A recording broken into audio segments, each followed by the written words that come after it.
And then you no sooner have to deal with your mom having breast cancer, Yes. and then you hear the news about your dad. Yeah, it was pretty much one after the other. Starting in October 2005, I started to feel quite sick. And when I went for testing, it was determined through an ultrasound that about 75% of my liver was cirrhosed, which I was amazed and couldn't believe. And because I was living a healthy lifestyle, it was something that wasn't expected at all. What it ended up becoming was a rare blood clotting disorder called Budd-Chiari syndrome, which causes blood clots in the liver and eventually destroys the liver. And that's what caused me to have the 2 transplants. Tell us what happened there that you needed a second transplant. Well, with the first transplant, it was a non-compatible transplant. I was so sick at that time. I was healthy enough to get a transplant, but very close to death.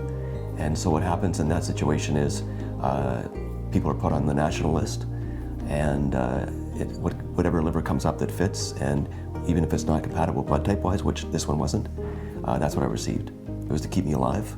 And then when I had that transplant, after about 3 days, I ended up destroying a portion of that liver through a blood clot.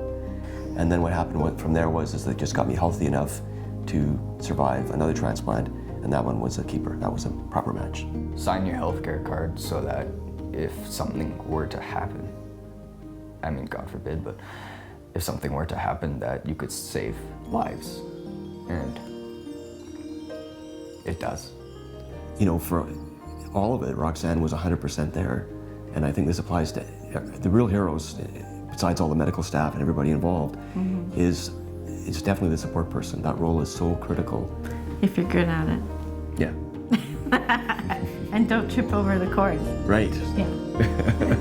You didn't do that. I didn't.